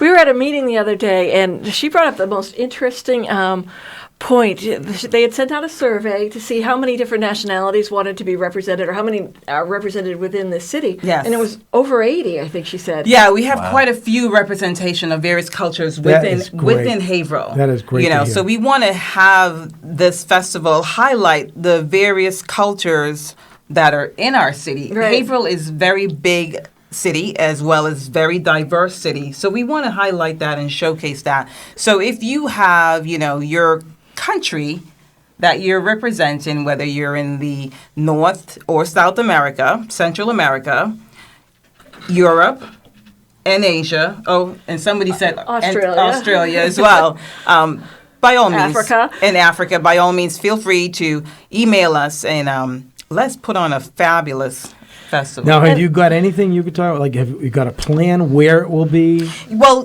for our How it will be staged? For our kickoff fundraiser, Yeah. it will be at the HC Media. That will be July 20th. Okay, of which year? This year, 2019, Okay, yes. July 20th, Yes. 2019. Yes, and I'll be back on your show to do some more PR and again. Okay.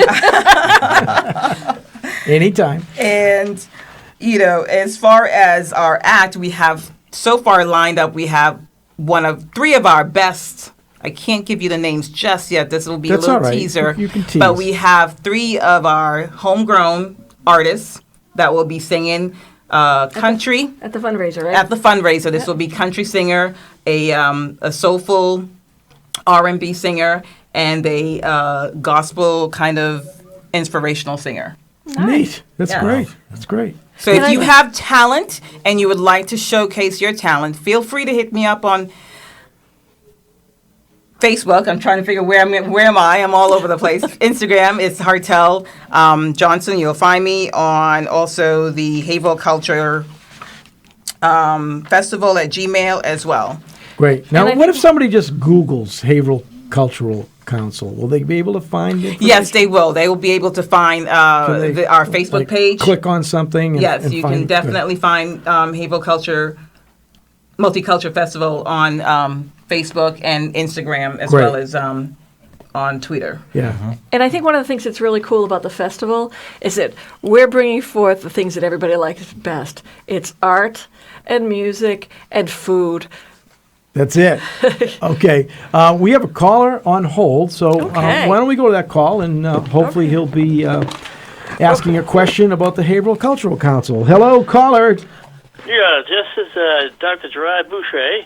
Hello, doctor. How are you? I just want to, I didn't really have a question, this because I just heard of this group. I just want to commend them and thank them for this profound, wonderful idea, and I think the key word is really multicultural. It is. Which I did my thesis in social justice. Sounds like a good volunteer, doesn't it, Hartel? Yes, it does. That really is so important because of all the different cultures, and look at the prejudice and the narrow-minded views we have in society still coming from some negative groups. That's why this is such a wonderful idea. And that I want to make sure I got the email right. Haverhill.grant@email.com. No, so the Cultural Council itself is haverhill.grants, plural, Grants, at gmail.com. Oh, Gmail. Okay. Right. That's all small caps. It doesn't matter, but sure. It doesn't matter. It doesn't matter. No. Yeah. And it's so nice of you to call and say that. We're happy to hear that, and we want to know that we're working in the right direction for the the citizens of Haverhill. It's so important. This is really it's almost like a top priority. I agree. That we go through every day in living. It's you got good and bad in everybody, and we have to really learn what each and every one is all about. Well said. That's what really living and learning exists pertaining to that. I agree. I agree with you, Jerry. So I hope to see you. Okay, well, I'll be in touch. I got your email now. Oh, awesome. excellent. Excellent. Thanks you for calling in, Doctor. Thank you so much. Bye. Okay. You're very welcome. Yeah, Jerry's a great Haverhillite, we'll call him, because he's involved with so many things, knows so many people, and retired veteran, and does a lot for veterans still. And he's sight challenged, but he managed to get his doctorate degree. Through a computer courses that somehow he has the right equipment to do it, and God bless him, for doing that kind of stuff. Oh, awesome. Remarkable. Yeah. And he also, the other good thing about him is he's a regular open mic listener, and he calls in quite often. So we love Jerry. We love Jerry. Dr. Jerry Boucher, great guy. And I just also want to just make a note of this, because I know we do have other festivals that happen in Haverhill, and this is not to take away from any of the other festivals. This is an event to bring everyone together. Right. And every year you evaluate and decide maybe we go to this one, a new applicant here. So it doesn't mean that it's a static list that never changes. Correct. You have different people that receive grants on an annual basis. And we want to encourage new people to apply for grants, but we've also got the mentor system in place even beforehand. We have people who have earned grants in the past that are willing to mentor you through the grant application process. That's good. I mean, I know what you guys do, but it's great for the public to hear tonight, more about the Haverhill Cultural Council, about your big event, your awards event, which is next Wednesday night, May 15th at the Citizen Center. Come on down. Come on down. Please Starts at 7 RSVP o'clock. first, so that we make sure we have enough snacks for everybody. Yeah. This will be a very fun, colorful, vibrant event this year. This is my second year with the Cultural Council, and it just gets better and better every year. We have such a great group. We've got 12 people on the council right now that are just...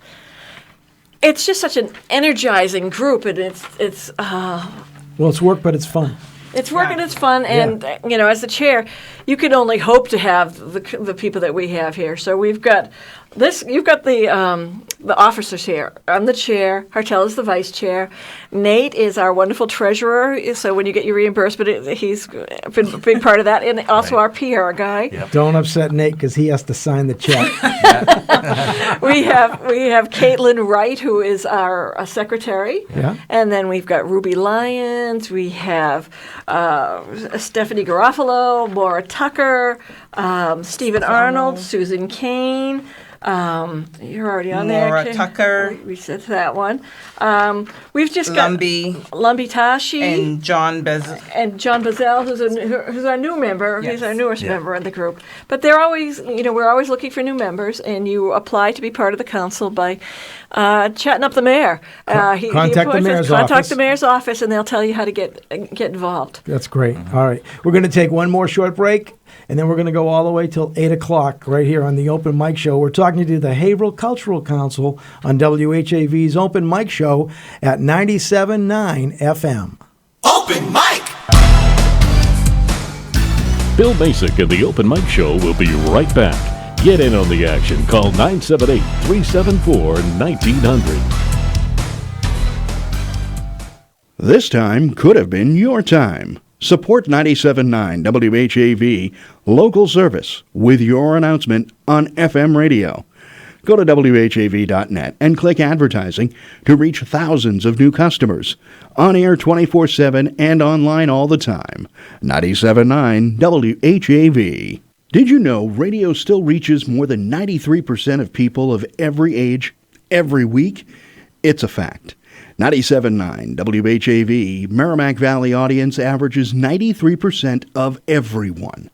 As other media cuts back, folks in our area are turning to 97.9 WHAV for local news, information, and the best music anywhere. At 97.9 WHAV, listeners know our business messages are more credible, more trustworthy than other advertising. Learn how 97.9 WHAV connects your business with more people than all other local media combined. Call 978-374-1900, 374-1900, or online anytime at WHAV.net. WHAV Open Mic. From the Edwin V. Johnson Newsroom, 97.9 WHAV FM presents the Open Mic Show with Bill Macek. Make your voice heard. Call 978-374-1900. That's 978-374-1900. And we're back on the Open Mic Show. I'm Bill Macek, and the host of this particular segment with a group of people. We have Hartel Johnson, Nate Webster, and Allison Colby Campbell here. They're from a certain organization. I'm not going to mention what it is because I'm going to make it the answer to a question that if somebody calls in and answers what group I'm speaking with here tonight, they will get a $10 gift certificate from Easy Way Cleaners with locations in Bradford, Haverhill, and Hampstead, New Hampshire. Easy Way with its home or office pickup and delivery service. So, with that being said, you got a $10 certificate riding. If you can call us at 978-374-1900 and tell me or tell the producer who we're speaking with, and we'll maybe let you on the air and say it too. Why not? Right? So anyway, we're going back to our conversation now. Hopefully the phone will ring quick and Chris will get a call. If not, we'll have to change the question. But how can they not remember? I'll give you a hint. The initials are HCC. It's 3 words. You got to call in. I can't make it much easier than that. All right. This is the Open Mic Show. So what else do we need to get in before 8 o'clock? Oh, my goodness. We want to go back over the list of people because, I'm working with my faulty brain here, but that have been so kind to give donuts. Can we do that? Sure. Okay. So it's Benedetti's Deli. Who doesn't love Benedetti's? Is Benedetti's. Huge. Yes. Battlegrounds Coffee, La Pizza di Forno, Cedars Mediterranean, Maria's Family Restaurant. We're receiving plants from Cottage Gardens, Plants and Trees, and cake from Hidden Heart Cakes. Focadelic Music and Events is doing the program. The graphic page is the calendar designer, and River's Edge Photographic Society is the photographer. And HG Media is doing our video and sound coverage. That's for your event on next Wednesday. That's on next Wednesday. And all those people that are food vendors, food producers, we'll call them, that create food, great food throughout the city, are going to be donating food to your event, to your free event. Yes. To our free event. Free open to the public, yes. That's incredible. 7 o'clock. Be there or be square. Get there early because that's going to be a full house. And we have great entertainment lineup for the evening. So we will have Chinese Dragon Dance. We will have Legally Blonde, and Mamma Mia, and Six Pack Quartet. It's a sax pack. Sax pack. A sax pack. I'm thinking of Six Pack. But yeah, a Sax Pack Quartet will be performing, as well as poetry reading from Pose. Right. And it's you'll just be able to have a good time throughout the day and learn more about what we do. One interesting thing is we do this reception in May because we are so booked right up until through January with doing the evaluations and notifying people. So some of the events have already happened, and those people that are coming back, some of them are coming to perform for us and to perform for everyone that's in the audience. Wow. It sounds like you're busy all the time because there's an application period, then you're reviewing applicants, then you're actually checking them out, and then you're deciding how much goes to who, right? Oh, that's a tough couple of months, and that's leading into December. So you've got all these other turkey fests and everything else that you need to be handling at that time. So it's a great commitment from really wonderful council members that we've Yeah, had. yeah, Once we start absolutely. in September, once we start taking the applications in and going to October 15th, then we have a Q&A night after that where the applicants can come in and they can ask us questions about the process. They can tell us about their projects. And then we start evaluating basically October, November, we start evaluating and we go over every single application. We had, I think, 40 applications Wow. this year. Yeah. Or more. It was quite a number, and if you, unfortunately, we tell everybody, we get back to everybody and say you were missing this from your application that will disqualify you if you don't give it to us. Right. That we have to have certain pieces of information, and if we don't receive it, then we can't give you a grant. Yeah. So it's real important to pay attention to what we're asking for. Complete the application. Yeah. And it's fairly simple. I Yeah. mean, I know a lot of people who have applied for grants, and WHAV has received grants in the past. Yep. So, you can hit these guys up and figure out how they did it, too, if you need to. There you go. All right. I'm going to just go back to 1 second for Easy Way Cleaners $10 off certificate. We appear that we don't have a phone caller who's answering the question, which was Haverhill Cultural Council. Right. So now I'm just going to go to the third caller at 978-374-1900. The third caller, 978-374-1900, will win a $10 off cleaning certificate from Easy Way Cleaners, and they are located in Bradford, Haverhill, and Hampstead, New Hampshire, and they do home and office pickup and delivery service. So remember Easy Way Cleaners when you got something dirty to clean. I made that part up. Because you don't really want to clean something that's not dirty. Right. So. That's true. But they're so committed to the community. They're good. That Yeah. business Oh, is absolutely. fabulous. They have been. They're very. You always see them at everything. Yeah, absolutely. So we're appreciative of their gift certificate that they're giving away to. And one of the help out. programs that's happening that I mentioned in September is the Curated Art Walk. That's being held by the Switchboard, which is in downtown Haverhill as well. So That's true. yeah, Yep, and, I know that. Yeah. Haley Moscarello and Sarah Lavasco. Michelle, yeah. They are the co-owners of the Switchboard. I've gone to several gallery openings that they've had down there for different artists, and it's been great down there. And we're having good communication back and forth with their dates for when they want to do the Curated Art Walk. And they also have a art walk meeting that's coming up that I'll be attending at the Switchboard and learning more about how they're going to plan the actual event. So This whole hour just proves something that I say all the time, and that's that Haverhill is special. The people are special. We have so many neat things that go on, and they only go on because of people that are willing to work and make them happen. And I've just been saying for many years that the one thing that I think is a little different about Haverhill than many other communities, I mean, other communities have good people too, but Haverhill's got, I think, a bigger percentage of great people. It's certainly what I see, Yeah. and unfortunately, I get to report on that too. One of the interesting things that happened this year was Tattersall Farm applied for a grant, and we loved their program.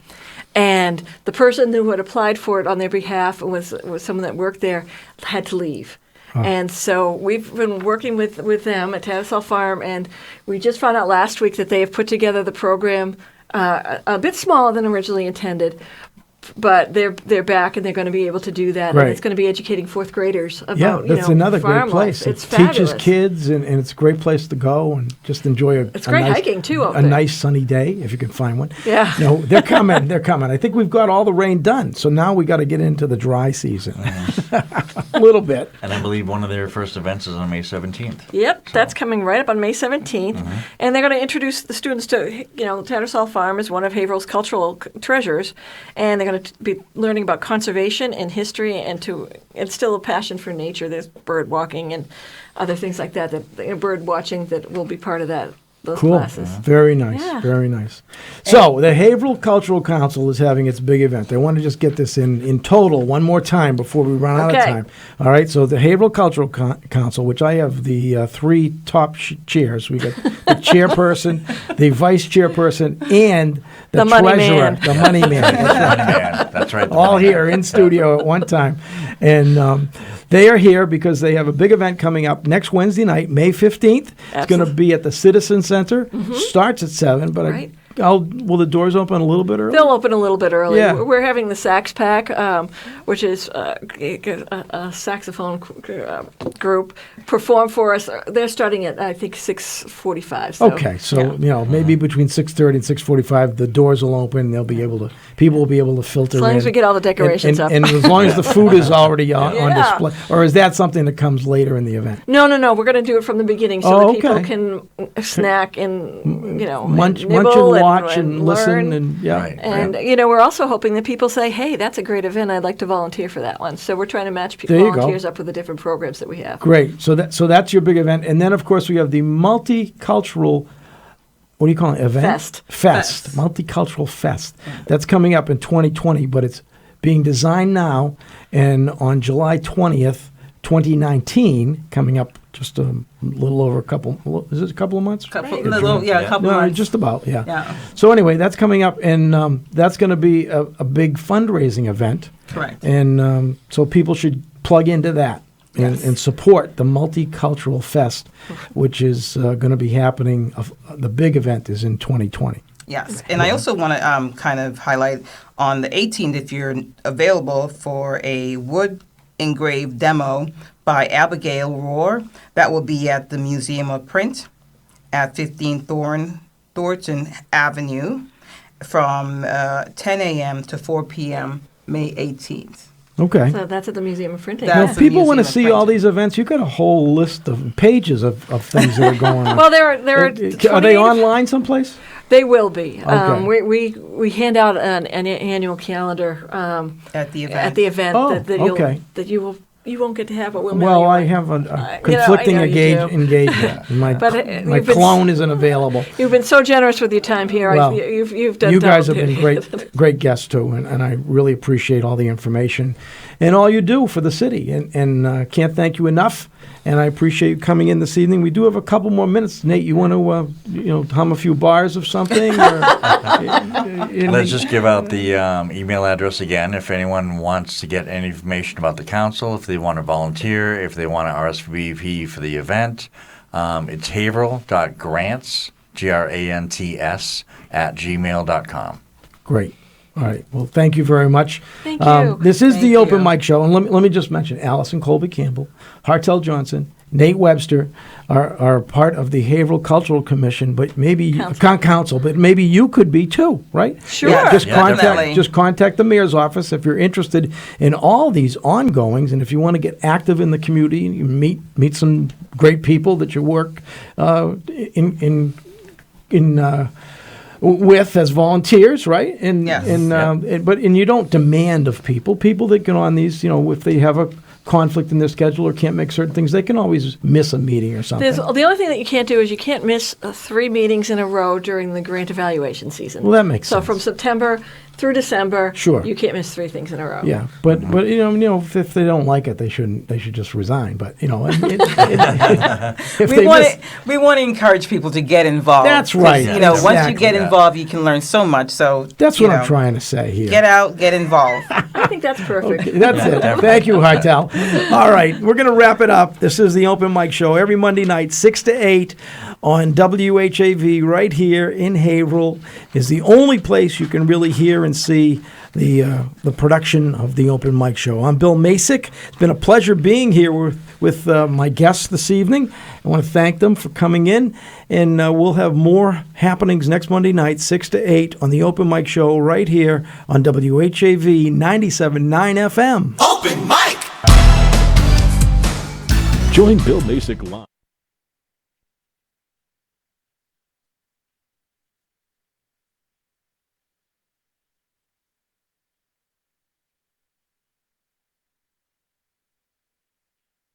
The Open Mic Show came to you from the Edwin V. Johnson Newsroom.